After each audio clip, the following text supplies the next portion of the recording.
Hello students, this is Manju from Maharaja Agharshan School, Hisar.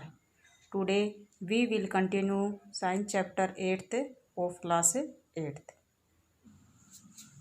Chapter है cell structure and function. जैसे कि हमने first video में पढ़ा था किस के बारे में, सेल्स के बारे में। सेल्स की डिस्कवर किसने किया था, सेल्स को, सेल्स की शेप कैसे होती है, यानी कि 3 प्रकार की हमने शेप पढ़ी थी सेल्स की। अब पढ़ेंगे हम साइज ऑफ सेल, यानी सेल का साइज कितना होता है, कौन सी सेल है जो सबसे बड़ी होती है और कौन सी सेल है जो सबसे छोटी होती है। तो सबसे जो छोटी सेल होती है वो क्या होती है, बैक्टीरिया की सेल होती है। किसकी होती है, बैक्टीरिया की। ठीक है, उसका साइज कितना होता है 0.1 to 0.5 माइक्रोमीटर, यानी कि ये सबसे स्मॉल सेल होती है। क्या होती है, सबसे स्मॉल सेल। ठीक है, जो सबसे बड़ी सेल जो होती है, लार्जेस्ट सेल, वो किसकी होती है, एग ऑफ एन ऑस्ट्रिच, यानी कि जो ऑस्ट्रिच होता है उसकी जो सेल्स होती है वो क्या होती है, सबसे बड़ी होती है। उसका साइज होता है 170 माइक्रोमीटर से 130 माइक्रोमीटर तक। ये क्या है, साइज ऑफ सेल। अब हम देखेंगे सेल स्ट्रक्चर एंड फंक्शन, यानी कि सेल स्ट्रक्चर देखेंगे और फंक्शन देखेंगे। यानी कि जो हमारे बॉडी के अंदर क्या होती है, सेल्स होती हैं। कई सेल्स मिलकर क्या बनाती हैं, टिश्यू बनाती हैं। और जो टिश्यू होते हैं उनका एक ग्रुप होता है और वो सिमिलर सेल परफॉर्मिंग करती है एक स्पेसिफिक फंक्शन, यानी कि विशेष प्रकार का कार्य करती है। अब हम देखेंगे parts of the cell. Parts of the cell, parts of the cell, यानी कि जो सेल है उसके कौन कौन से पार्ट्स होते हैं। सबसे पहला है सेल मेम्ब्रेन। क्या है, सेल मेम्ब्रेन। सेल मेम्ब्रेन जिसको हम बोलते हैं कोशिका झिल्ली। ठीक है, the basic component of cell are cell membrane, cytoplasm and nucleus. यानी कि जो सेल होती है, हमारी सेल है, उस सेल का जो बेसिक कंपोनेंट होते हैं वो कौन से होते हैं, cell membrane, cytoplasm and nucleus.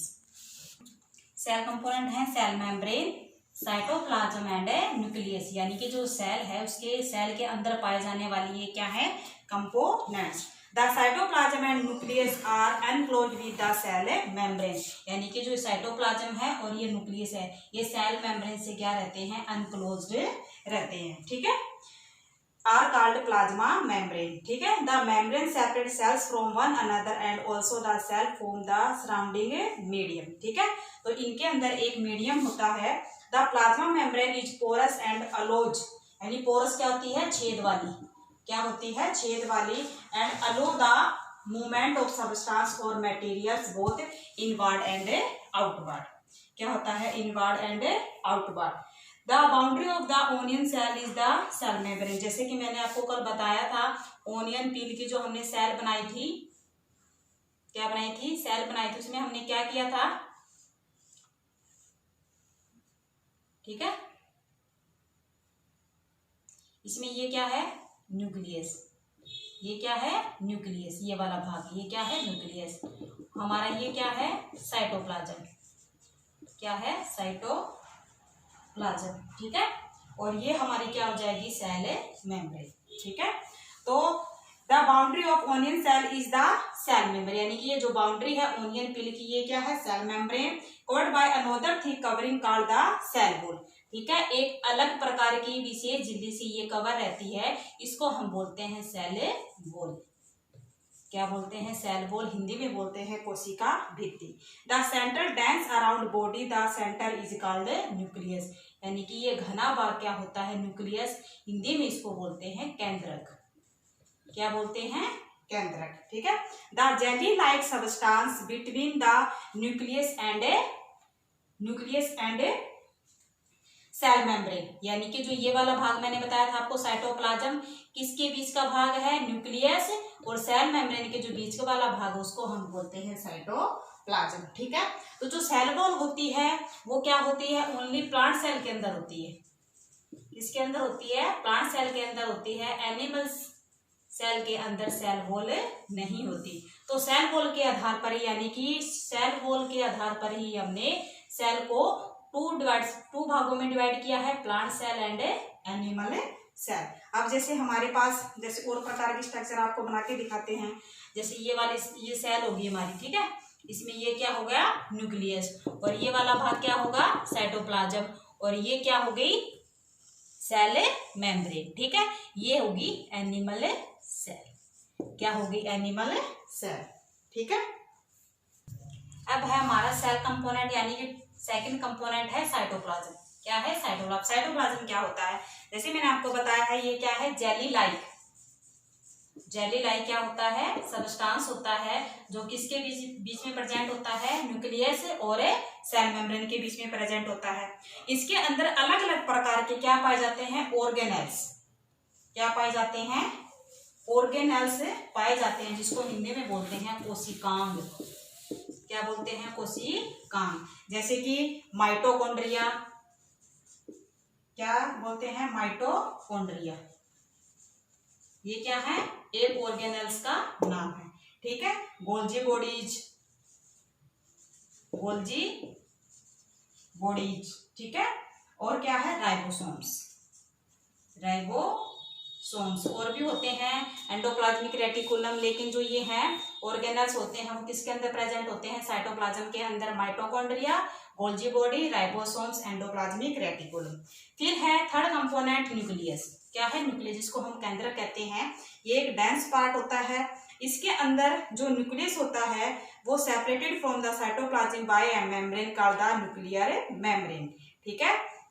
तो जो ये न्यूक्लियस होता है क्या होता है ये न्यूक्लियस है, तो इस न्यूक्लियस के अंदर क्या होते हैं न्यूक्लियोलस, क्या होते हैं न्यूक्लियोलस,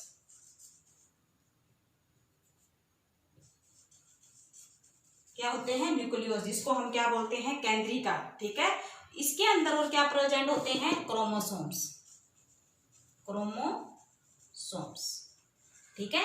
ऐसे क्रोमोसोम्स ऐसे यानी कि क्रोमोसोम्स ऐसे होते हैं किसके अंदर यहाँ पे प्रेजेंट होते हैं इसके अंदर केंद्रक के अंदर। इन क्रोमोसोम्स के ऊपर क्या होते हैं जीन, क्या होते हैं जीन, ठीक है। और जीन का क्या फंक्शन होता है the carry genes and help in inheritance और transfer of characters from the parents to the offspring, यानी कि ये जीन्स क्या करते हैं पेरेंट्स से, यानी कि जब फर्टिलाइजेशन होता है तब ये पेरेंट्स से कैरेक्टर्स को किसके लेके जाते हैं संतान के अंदर लेके जाते हैं, ऑफ सफरिंग अंदर के लेके जाते हैं, ठीक है। तो ये हमारे कंपोनेंट हो गए, कौन कितने हो गए 3। नंबर 1 क्या है सेल मेम्ब्रेन, नंबर 2 साइटोप्लाज्म और नंबर 3 न्यूक्लियस, ठीक है। अब इन न्यूक्लियस के आधार पर ही हमने सेल्स को दो भागों में डिवाइड किया है, प्रोकैरियोटिक एंड यूकैरियोटिक। न्यूक्लियस के आधार पर हमने सेल्स को 2 भागों में डिवाइड किया है, prokaryotic cell and eukaryotic cell. Prokaryotic cells का मतलब होता है यानी जो प्रीमिटिव जो आदिम होते हैं, यानी कि जो लोअर क्लास के एनिमल्स होते हैं उनके अंदर प्रोकैरियोटिक सेल पाई जाती है, यानी कि the sales having nuclear material without nuclear membrane, यानी कि वो सेल जिसके अंदर विदाउट न्यूक्लियर मेम्ब्रेन, यानी कि इसके अंदर जो न्यूक्लियस होएगा ना उसके अंदर न्यूक्लियर मेम्ब्रेन नहीं होएगी, ठीक है। इसके एग्जाम्पल कौन से होंगे बैक्टीरिया, इसके एग्जाम्पल क्या है बैक्टीरिया और blue green algae, blue green algae, ठीक है। ये क्या है इसके एग्जाम्पल, यानी कि इसके अंदर न्यूक्लियस एब्सेंट होता है विदाउट न्यूक्लियर मेम्ब्रेन। एग्जाम्पल इसके bacteria blue green algae. Eukaryotic cell कौन सी होती है, यानी कि all organisms other than bacteria and blue green algae are called eukaryotic cell, यानी कि जैसे काऊ बुफेलो प्लांट्स वगैरह हैं, इसके अंदर जो न्यूक्लियस होगा क्या होगा न्यूक्लियस होगा वो क्या होगा वेल ऑर्गेनाइज्ड न्यूक्लियस विद किसके साथ होगा, इसमें तो क्या था विदाउट न्यूक्लियर मेम्ब्रेन, इसमें क्या होगा विद न्यूक्लियर मेम्ब्रेन, ठीक है। ये हमारी होगी प्रोकैरियोटिक एंड यूकैरियोटिक। प्रोकैरियोटिक का मतलब होता है जो आदिम जो लोअर क्लास के एनिमल्स होते हैं, इसके अंदर न्यूक्लियस जो होगा वो विदाउट न्यूक्लियर मेम्ब्रेन होगा। इसके अंदर है example bacteria blue green algae, ठीक है। यूकैरियोटिक कोशिका यानी कि वेल ऑर्गेनाइज्ड न्यूक्लियस होगा और किसके साथ कवर होगा न्यूक्लियर मेम्ब्रेन के साथ। इसके एग्जांपल हैं प्लांट और एनिमल सेल। अब हम प्लांट और एनिमल सेल के बारे में देखेंगे। ये है डायग्राम्स, ठीक है। ये है प्लांट सेल का, इसका है प्लांट सेल का, और ये है एनिमल सेल, ठीक है। Plant cell and animal cell, ठीक है। तो मैंने आपको अभी बताया था प्लांट सेल और एनिमल सेल को हम दोनों में कंपैरिजन किसके आधार पर कर सकते हैं, ओनली सेल वॉल के आधार पर। यानी कि जो सेल वॉल है वो प्लांट सेल के अंदर पाई जाएगी और एनिमल सेल के अंदर नहीं पाई जाएगी, ठीक है, नहीं पाई जाएगी। ये वाला जो भाग है इसका, ये क्या है, वैक्यूल, क्या है, वैक्यूल, ठीक है। ये न्यूक्लियस हो गया, ठीक है। ये साइटोप्लाज्म हो गया, साइटोप्लाज्म के अंदर, ठीक है, ये साइटोप्लाज्म हो गया। साइटोप्लाज्म के अंदर मैंने बताया था ऑर्गेनेल्स होते हैं, जैसे कि mitochondria, Golgi bodies, ribosomes, endoplasmic reticulum. फिर है क्लोरोप्लास्ट, ठीक है। जो क्लोरोप्लास्ट है, क्लोरोप्लास्ट के आधार पर ही जो प्लांट सेल है उसका कलर कैसा होता है, ग्रीन, कैसा होता है, ग्रीन, ठीक है। ये है हमारी प्लांट सेल, यानी कि हिंदी में बोलते हैं इसको पादप कोशिका। अब ये है हमारी एनिमल सेल, यानी कि जो एनिमल सेल होती है, यानी कि हमारे अंदर ये वाली कोशिका पाई जाती है, ठीक है। ये वाली क्या है, इसकी सेल वॉल, क्या है, सेल वॉल। ये क्या है, साइटोप्लाज्म। ये क्या है, न्यूक्लियस। ये क्या है, वैक्यूल। ये हमारी क्या है, एनिमल सेल, ठीक है। तो ये प्लांट सेल हो गई, ये एनिमल सेल होगी। अब प्लांट सेल और एनिमल सेल के अंदर हम क्या करेंगे, कंपैरिजन करेंगे, यानी कि कौन कौन से ऐसे इसके अंदर पाए जाते हैं और क्या क्या इसके अंदर नहीं पाया जाता। तो सबसे पहले हम देखते हैं सेल मेम्ब्रेन, ठीक है। सेल मेम्ब्रेन, जो सेल मेम्ब्रेन होती है वो सेल मेम्ब्रेन प्लांट सेल के अंदर भी होती है और एनिमल सेल के अंदर भी होती है। दोनों सेल मेम्ब्रेन प्लांट सेल के अंदर भी होती है और एनिमल सेल के अंदर भी होती है। फिर हम देखते हैं सेल वॉल, क्या देखते हैं, cell wall. Cell wall plant cell के अंदर होती है, एनिमल सेल के अंदर नहीं होती। दोबारा सुनो, प्लांट सेल में जो सेल वॉल होती है वो प्लांट सेल के अंदर होती है, एनिमल सेल के अंदर नहीं होती। न्यूक्लियस, ठीक है, न्यूक्लियस है, प्लांट सेल के अंदर भी प्रेजेंट होता है और एनिमल सेल के अंदर भी क्या होता है, प्रेजेंट होता है, कौन है, न्यूक्लियस। फिर है न्यूक्लियर मेम्ब्रेन, यानी कि न्यूक्लियर मेम्ब्रेन जो न्यूक्लियस के चारों तरफ हो, ठीक है, वो क्या है, प्लांट सेल के अंदर भी होती है और एनिमल सेल के अंदर भी प्रेजेंट होती है, ठीक है। फिर है साइटोप्लाज्म। साइटोप्लाज्म भी क्या होता है कि प्लांट सेल के अंदर भी प्रेजेंट होता है और एनिमल सेल के अंदर भी प्रेजेंट होता है। प्लास्टिड यानी कि क्लोरोप्लास्ट, जो क्लोरोप्लास्ट है वो क्लोरोप्लास्ट क्या है, एनिमल प्लांट सेल के अंदर होता है, एनिमल सेल के अंदर नहीं होता। क्लोरोप्लास्ट की वजह से प्लांट सेल का कलर कैसा होता है, ग्रीन, जैसे कि हमारा एनिमल सेल में नहीं होता। फिर है वैक्यूल।